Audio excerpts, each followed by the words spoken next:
From the University of Florida's College of Journalism and Communications, you're watching WUFT News.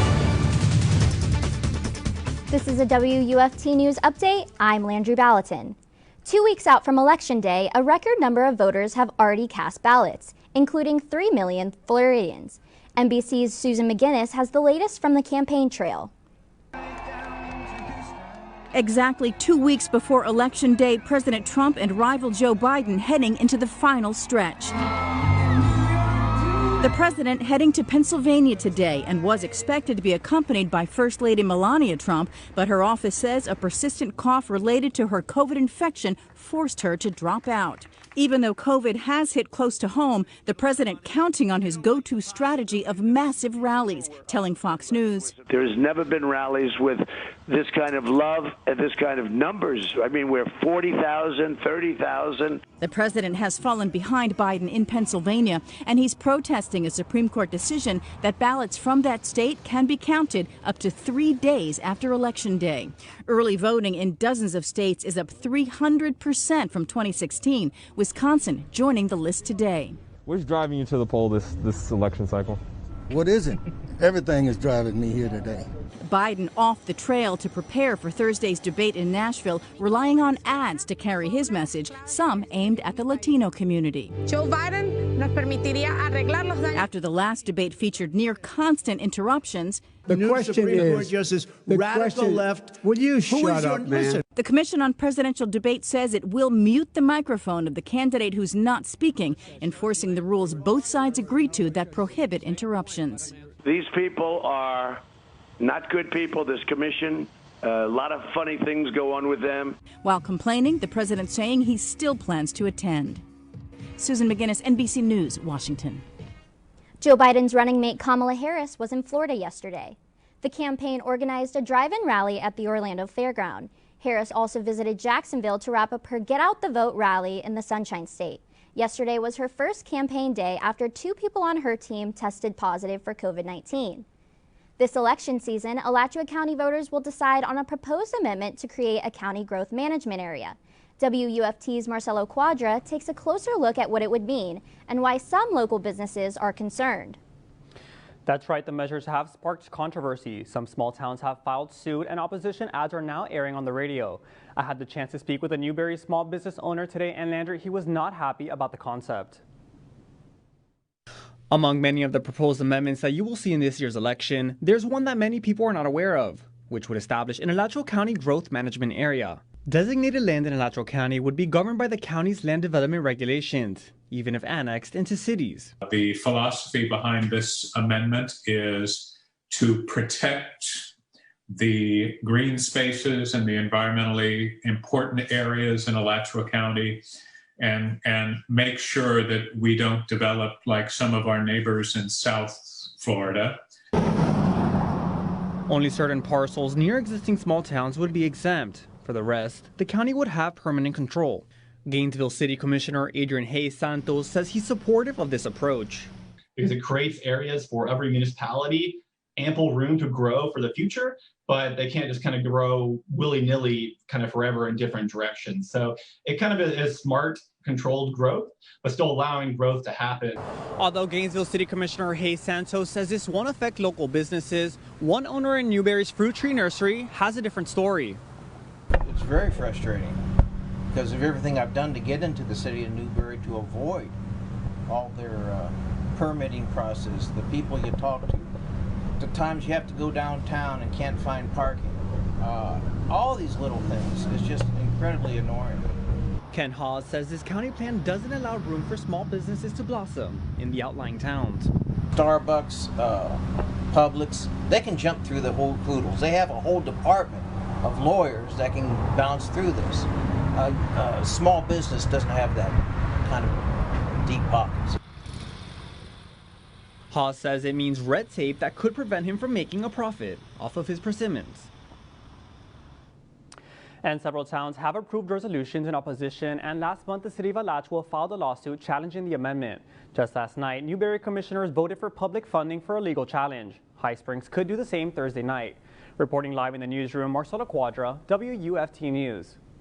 Thanks, Marcelo. Please keep us updated regarding future developments on this matter. The election is 2 weeks from now. Congress has not agreed on another COVID-19 relief bill. Majority Leader Nancy Pelosi said they must agree by the end of the day to pass a bill before November 3rd. Pelosi and Treasury Secretary Steve Mnuchin are negotiating a comprehensive bill that may total more than $1.8 trillion. Even if they agree, that price tag may be too high for the Senate. Lawmakers could vote tomorrow on a $500 billion basic package. While many small businesses are suffering amid the coronavirus pandemic, others are seeing an uptick in sales. This is the case for the Paperback Exchange Bookstore, a used independent bookstore in Newport Richey.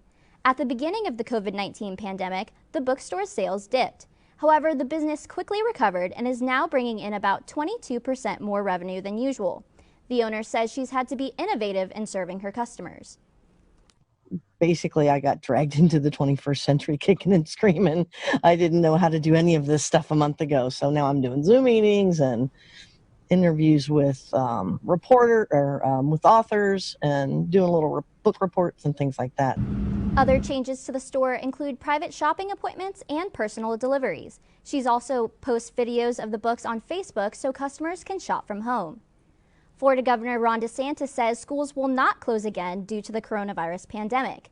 DeSantis gave a COVID-19 update in Jacksonville today. 2 high schools closed in Duval County last week after a COVID-19 outbreak. The plan is to reopen next Wednesday. In July, DeSantis made it a priority to open schools this fall after they went all virtual in March. Many districts allowed parents to choose in between in-person and virtual learning. At UF, the unions for the faculty and graduate assistants are complaining about plans for a bounce back in spring in terms of in-person learning. Instructors say they're worried about their personal health and safety. United Faculty of Florida President Paul Ortiz says the union has created a petition to stay online. That a petition was signed by over 3,000 members of our community, many faculty, staff, and supporters in our community. University of Florida has failed to respond to that petition. The union wants flexibility for all classes to be taught remote, expanded accommodations for high-risk individuals, and extending the deadline for requesting special accommodations. Tropical Storm Epsilon is heating up in the Atlantic. Zoe Robinson joins us from the Weather Center with what we should expect in Florida. Hi, Zoe. Hi, yeah, so right now, currently Tropical Storm Epsilon is in the mid-Atlantic. Current wind speeds topping off at 65 miles per hour right now. It is expected to strengthen to Category 1 hurricane by tomorrow morning and will continue to track eastward just of Bermuda and will continue on this northeasterly track as well, posing no real threat to the U.S. Here in Gainesville right now, though, mostly cloudy skies outside. There's actually maybe a passing shower coming pretty soon, but right now 80 degrees with a feels like of 84. As we can see on the radar, a lot of cloud coverage across north central Florida today. Earlier there were some scattered showers in Jacksonville and currently in Lake City and Gainesville. But as we head into this evening, some passing showers are still possible here, but then by 8 o'clock or so, that's going to remain just mostly cloudy, and then temperatures will begin to cool into nice, comfortable conditions tonight. Your overnight lows, though, 69 in Archer, 69 in Alachua, 70 in Gainesville, 71 in Micanopy. Down in Marion County, 70 in Ocala, 71 in Bellevue, and 72 in the Villages. Tomorrow's forecast is kind of going to seem how it was today. In the later morning, some spotty showers are possible, but then as we head into the afternoon, that's when that scattered shower activity is going to increase a bit. And as we can see on the radar, you can see those showers coming in from the Atlantic side, and then around 3 o'clock is when we're going to see an uptick in activity across Alachua County, and will continue to remain pretty spotty across in the later afternoon. This will be the pattern for the rest of the week, as we can see temperatures staying above seasonal norms in the mid-80s, but then as well there's an increase in shower activity through Saturday before Sunday. That's when that dry air will then increase, making for decreased rain chances and much more favorable conditions. Now back to Haley Sparks with sports. Thanks, Zoe. Game 1 of the World Series between the Tampa Bay Rays and the Los Angeles Dodgers begins tonight in Arlington, Texas. This is the first time since 2008 and only the second time in franchise history the Rays will make an appearance in the World Series. History is also being made tonight with the championship being held at a neutral site for the first time.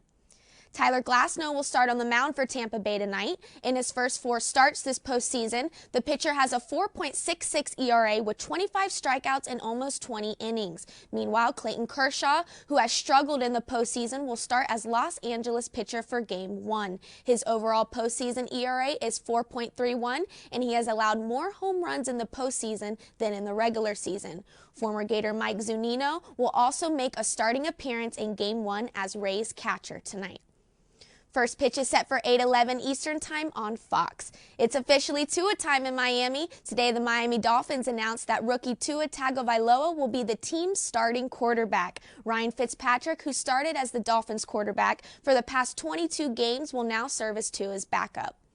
This change comes after Tua's brief debut Sunday night with a 24-0 win over the Jets. He completed 2 passes for 9 yards on Sunday. It's been a rocky road for the young athlete to get to this point after suffering a potential career-ending hip injury nearly a year ago when he played for Alabama. The rookie quarterback will have 2 weeks to prepare for his first NFL start as Miami has a bye week in Week 7. His first start will be up against the Los Angeles Rams at Hard Rock Stadium on November 1st.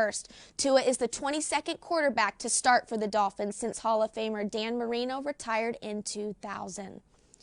The number 4 Gator volleyball team heads to Auburn today to take on the Tigers for the 2020 season opener tomorrow night. This is quite a late start for the team as the season opener was originally scheduled for almost 2 months ago. UF holds a 49-2 series advantage over the Tigers, including a 45-1 record under head coach Mary Wise. Junior Thayer Hall says the wait has been worth it and she is ready for some action on the court. Work that this team has put in and just how all the outside factors have contributed to the drive and just the effort that we've put behind each and every day. It's been really cool to watch. It's really turned our team dynamic, and just like the effort and the competition and the play in the gym. It's made a complete 180, and I'm so excited to see what we're going to do on the court. Wednesday's match will air on the SEC Network starting at 8 p.m. Basketball season is right around the corner, and Gator women's basketball has begun preparing for the upcoming season. The Gators have a lot to prove this season with a more experienced team than they had last year. Head coach Cam Newbauer has 10 returning players along with 3 new freshmen. Last season, the Gators went 15-15 during the regular season with a loss to LSU in the first round of the SEC tournament. Coach Newbauer believes his team's competitiveness this year will get them far in the upcoming season.